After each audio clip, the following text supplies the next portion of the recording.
Olá, sejam bem-vindos ao quarto episódio do Biocast 21. E nesse app, iremos falar um pouquinho sobre os desafios enfrentados pelos universitários neurodivergentes. Mas você sabe o que é exatamente o neurodivergente? E que desafios são esses que eles enfrentam? Ficou curioso? Então venha comigo descobrir, mas logo após a vinheta.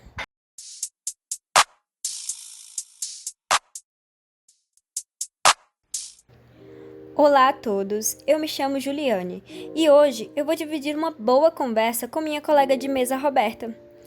Nós somos estudantes do curso de Biomedicina 2021, o EPA Marabá. E hoje nós vamos falar um pouco sobre os desafios que os estudantes universitários neurodivergentes enfrentam. E para falar do assunto, ninguém melhor do que ela, Roberta Sueli. Você pode explicar pra gente o que é exatamente uma pessoa neurodivergente? Olá, eu gostaria de cumprimentar e agradecer a todos que estão nos ouvindo. E bom, Juliane, a expressão neurodivergente ela vai nascer de uma abordagem ampla acerca da terminologia deficiência, que é discutida por Ana Beatriz Freitas como, abre aspas, o não funcionamento de um dos órgãos dos sentidos ou funcionamento neurológico distinto da maioria da população não caracterizaria deficiência, mas sim diferenças no desenvolvimento, inclusive de constituição cultural.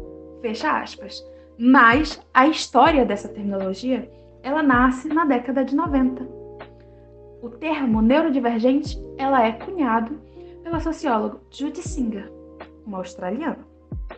Mas o conceito em si, ele, de forma resumida, se trata de uma contraposição ao olhar pejorativo acerca dessas pessoas que possuem aspectos neurológicos que eles vão divergir do padrão de normalidade, de modo que essa atipicidade passa a ser parte integral do indivíduo.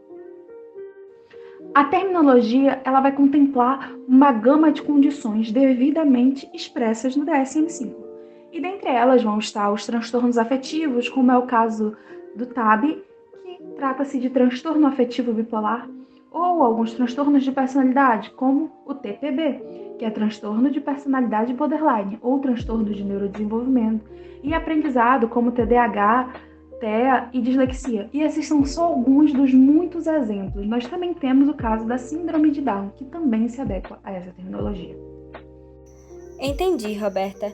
E assim como foi dito, é importante frisar que neurodivergência não significa deficiência, mas sabemos que parte da população ainda rodeia um certo estigma a respeito da terminologia. Dentro disso, como você julgaria os principais desafios diários vivenciados por esses indivíduos? Eu diria que essa é uma pergunta muito ampla, que a resposta não tem como ser simples. Quando eu faço um olhar crítico sobre esse assunto, as particularidades elas vão se desenvolver em cima de cada uma dessas condições específicas. Então, para tentar resumir e adequar a temática, eu diria que a gente deve centralizar ela através das palavras adaptação e empatia. Esses ambientes, de um modo geral, os ambientes que nós vivemos como sociedade, eles tendem a ser hostis para essas pessoas e suas diferenciações. Quando a gente presencia uma ruptura de padrões típicos, tende a haver atrito.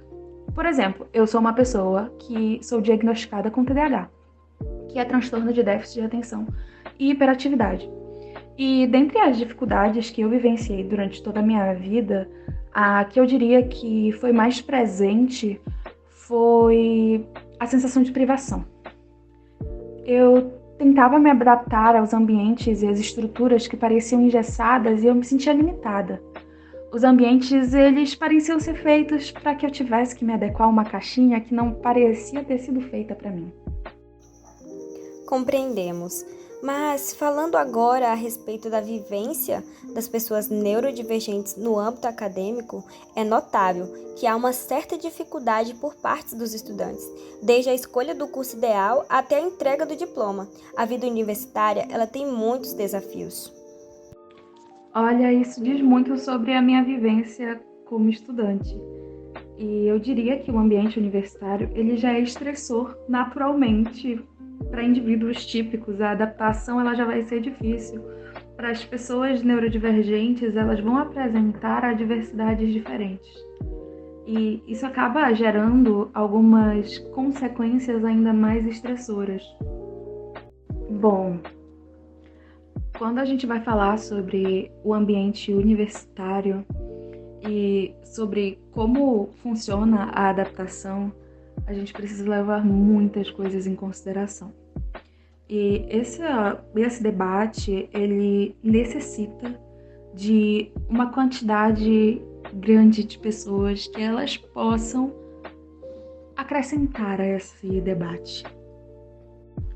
Por exemplo, quando nós vamos falar das particularidades que uma pessoa que ela apresenta transtorno afetivo bipolar, nós vamos ter que avaliar condições específicas dentro de um espectro que possui categorias diferentes.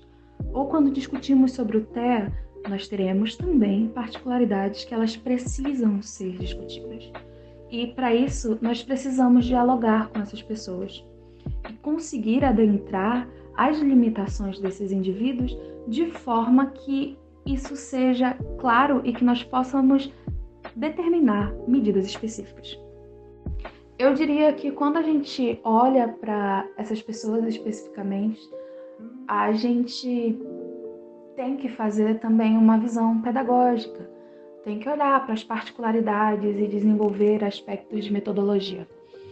A faculdade em si, ela deveria e tende a ser um espaço que a gente enriquece o desenvolvimento e visa isso, visa a construção de profissionais e a construção do conhecimento, mas muitas vezes, e nas mais variadas estruturas e cursos, tende a ser um ambiente um pouco engessado. Eu acentuo a importância das metodologias ativas dentro dessa temática, mas a gente tende a não fazer um olhar específico para grupos diferentes de pessoas. Por exemplo, quando uma pessoa com TDAH ou uma pessoa com TEA ou dislexia, por exemplo, ela vai realizar uma prova, seja ela de vestibular ou de concurso, ela tem direito a tempo adicional. Ou seja, as mais diversas formas de condições que elas se adequam a esse tempo. E quando nós vamos realizar essas mesmas avaliações dentro do ambiente acadêmico, isso não é uma coisa que costuma ser presente. Ainda que quando faça-se a avaliação, por exemplo, quando a gente vai falar com um médico, é costumeiro que ele escreva acerca disso e que fale sobre isso. Por exemplo, no meu laudo tem essa especificação de que eu necessito de tempo adicional para cumprimento de determinadas atividades. E não é uma coisa que costuma ser discutida dentro do ambiente acadêmico. Nunca foi algo que eu, pessoalmente, solicitei na faculdade, mas, por exemplo, para realizar provas de concurso e vestibular eu sempre solicito, mas no ambiente acadêmico acabou não sendo uma coisa que me afetou tanto. Mas para algumas pessoas que possuem condições iguais ou diferentes da minha, que fazem parte desse grupo, ou pessoas que possuem outras condições específicas, acabam tendo dificuldades dentro do ambiente acadêmico de conseguir esse tipo de acessibilidade. E quando, acima de tudo, a gente vai falar dos profissionais da área da educação, é muito importante que nós tenhamos, por parte do corpo docente, do corpo pedagógico, das pessoas que compõem essa instituição educacional, que elas observem essas temáticas a fazer do ambiente que ele contemple essas afirmativas anteriores e que esse ambiente seja apto para que todas as pessoas consigam se desenvolver da melhor forma possível. Esse é o objetivo que nós temos quando falamos sobre educação. Um ponto central a ser colocado aqui nessa discussão, eu acho muito importante falar sobre rotina. A maioria das condições específicas dentro do grupo de neurodivergências necessitam de rotina. Algumas precisam de forma categórica e outras deveriam ter. Por exemplo, pessoas com TEA, elas necessitam que possuam uma rotina. Faz parte das particularidades desse transtorno específico. As pessoas com TDAH também precisam de rotina, mas elas têm dificuldade de terem uma rotina. Então, a qualidade de vida dessas pessoas, ela melhora tendo rotina, mas acaba sendo uma coisa difícil de apresentar. Quando nós vamos olhar para a TAB, por exemplo, quando há uma fase de depressão, é muito difícil você manter uma rotina dentro dos picos associados à TAB, que são particularidades um pouco específicas, mas é necessário que a rotina exista dentro do processo de tratamento, de melhoria de qualidade de vida de todos esses indivíduos. E a faculdade não facilita muito esse processo. Acredito que possa se discutir muito sobre isso e seja importante levantar isso quando a gente vai trazer essa temática para o debate no âmbito acadêmico. Podemos observar que no Brasil há pouquíssimas turmas de faculdades adaptadas para a necessidade de pessoas com transtornos mentais. Devido a isso, o universitário ele precisa encarar um modelo de ensino padrão, seja ele em sala de aula, no modo presencial ou no ensino à distância. Mas nós acreditamos que com a propagação de conhecimento e também com a visibilidade do grupo de pessoas neurodivergentes, nós podemos caminhar para um futuro livre de estigmas e também mais compreensível, e assim contribuir para a melhoria e para o desenvolvimento. É isso, ouvintes! Chegamos ao fim de mais um app do Biocast 21. Agradecemos a atenção de todos que nos acompanhou até aqui. Um abraço carinhoso e tchau!